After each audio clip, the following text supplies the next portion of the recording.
Bismillahirrahmanirrahim. Saudara muslimin dimanapun berada, Assalamualaikum warahmatullahi wabarakatuh. Bismillah, walhamdulillah, wassalatu wassalam ala rasulillah, wa ala alihi wa sahbihi wa man wala, wa ba'du. Pada kesempatan kali ini, marilah kita simak penjelasan singkat hadis arba'in nomor 2 seri pertama. Bismillahirrahmanirrahim.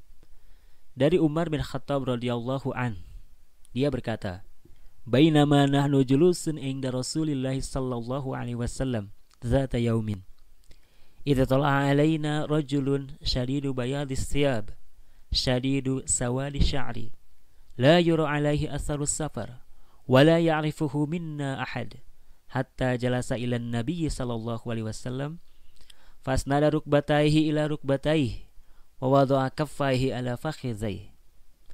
Pada suatu hari, ketika kami tengah berada di majelis bersama Rasulullah sallallahu alaihi wasallam, tiba-tiba tampak di hadapan kami seorang laki-laki yang berpakaian sangat putih, berambut sangat hitam. Tidak terlihat padanya tanda-tanda bekas perjalanan jauh, dan tidak seorang pun di antara kami yang mengenalnya. Lalu ia duduk di hadapan Rasulullah sallallahu alaihi wasallam dan menyandarkan lututnya pada lutut Rasulullah sallallahu alaihi wasallam dan meletakkan tangannya di atas pahanya. Wa qala, "Ya Muhammad, akhbirni 'anil Islam." Faqala Rasulullah sallallahu alaihi wasallam, "Al-Islam an tashhada an la ilaha illallah wa anna Muhammadan Rasulullah, wa tuqimas shalah, wa tutiyaz zakah, wa tasuma Ramadan, wa tahujjal baita in istata'ta ilaihi sabila." Selanjutnya ia berkata, "Hai Muhammad, beritahukan kepadaku tentang Islam." Rasulullah Shallallahu Alaihi Wasallam menjawab, "Islam itu engkau bersaksi bahwa tidak ada yang berhak disembah selain Allah, dan sesungguhnya Muhammad itu utusan Allah. Engkau mendirikan sholat, mengeluarkan zakat, berpuasa pada bulan Ramadan, dan mengerjakan ibadah haji ke Baitullah jika engkau mampu melakukannya." Ma'asyiral muslimin rahimakumullah. Pelajaran bagian pertama dari hadis nomor 2 ini diantaranya, hadis ini menunjukkan mulianya akhlak Rasulullah Shallallahu Alaihi Wasallam karena masih mau duduk-duduk dengan sahabat beliau. Akhlak ini menunjukkan tawadu, rendah hati dari Nabi Shallallahu Alaihi Wasallam. Semakin tawadu seseorang, maka akan semakin mulia. Yang datang adalah malaikat dalam wujud manusia dengan kehendak Allah, dengan izin Allah. Yang datang dalam keadaan memakai pakaian putih, maka ada anjuran memakai pakaian putih. Yang datang dalam keadaan masih muda, karena disebut rambutnya masih hitam. Rambutnya hitam. Perjalanan safar di masa silam akan nampak bekas pada rambut dan pakaian. Lebih-lebihnya pakaian putih akan tampak penuh debu. Namun laki-laki yang datang tersebut tidak ada bekas safar sama sekali. Ia duduk dekat dengan Nabi Shallallahu Alaihi Wasallam. Lutut laki-laki itu bersandar pada lutut Nabi Shallallahu Alaihi Wasallam dan tangannya berada di pahanya sendiri. Hal ini menunjukkan bahwa ketika menuntut ilmu semestinya duduk dekat dengan guru yang mengajarkan ilmu. Ya, boleh saja seorang murid duduk-duduk dekat dengan gurunya, namun dengan syarat hendaklah jangan sampai menghabiskan waktu gurunya dengan hal yang sia-sia.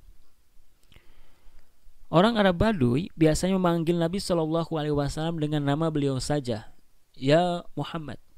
Nah, ini berbeda dengan penduduk sekitar beliau yang memanggil dengan panggilan kenabian.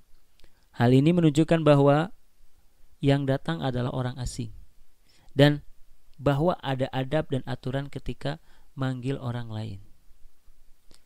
Islam itu bersyahadat, la ilaha illallah Muhammad Rasulullah. Apa yang dimaksud syahadat? Syahadat ialah menetapkan dan mengakui dengan lisan dan hati. La ilaha illallah artinya la ilaha haqqun illallah. La ilaha haqqun illallah, yaitu tidak ada yang berhak disembah selain Allah. Konsekuensinya, sesembahan selain Allah itu batil. Hanya Allah yang berhak disembah, dan diibadahi. Kenapa rukun la ilaha illallah dan Muhammad Rasulullah dijadikan satu rukun? Kenapa tidak dua rukun? Karena konsekuensinya dari syahadat la ilaha illallah adalah harus ikhlas. Sedangkan syahadat Muhammad Rasulullah adalah harus ittiba atau mengikuti tuntunan Nabi sallallahu alaihi wasallam. Ibadah barulah sah dan diterima kalau didasari ikhlas dan ittiba. Syahadat dengan lisan saja tidak cukup, harus pula dengan hati. Dikarenakan orang munafik hanya bersyahadat dengan lisan saja dan tidak bermanfaat syahadat mereka. Seseorang yang mengucapkan syahadat sudah dianggap masuk Islam, walaupun ia menduga bahwa yang mengucapkannya hanya untuk melindungi diri. Syahadat Muhammad Rasulullah mengandung beberapa konsekuensi.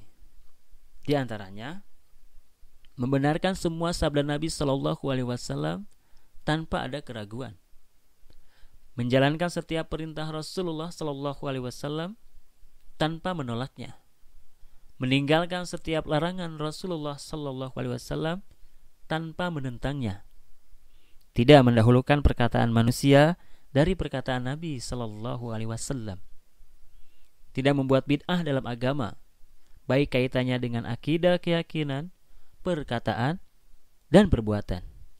Karenanya, setiap orang yang berbuat bid'ah berarti tidak merealisasikan syahadat Muhammad Rasulullah dengan benar, karena masih menambah ajaran baru, dan berarti tidak beradab pada Rasulullah Sallallahu Alaihi Wasallam. Kemudian kita harus jangan meyakini bahwa Nabi Sallallahu Alaihi Wasallam punya kemampuan rububiyah atau punya kemampuan seperti yang Rabb lakukan, yaitu mencipta, memberi dan mengabulkan doa. Nabi Muhammad Sallallahu Alaihi Wasallam hanyalah abdun wa rasul, hamba dan utusan Allah. Nabi Muhammad Sallallahu Alaihi Wasallam bukanlah Tuhan, namun beliau Sallallahu Alaihi Wasallam adalah utusan Allah yang tidak boleh dilecehkan. Dan konsekuensi syahadat Muhammad Rasulullah yang lain adalah menghormati dengan sebenar-benarnya, dengan sesungguhnya perkataan atau hadis Nabi Sallallahu Alaihi Wasallam. Contohnya, kita tidak boleh menyebar hadis-hadis palsu dan apalagi membuat-buatnya dengan maksud tertentu. Na'udzubillah. Demikian penjelasan singkat hadis Arba'in nomor 2 bagian pertama. Terima kasih. Walhamdulillahirabbil alamin. Wassalamualaikum warahmatullahi wabarakatuh.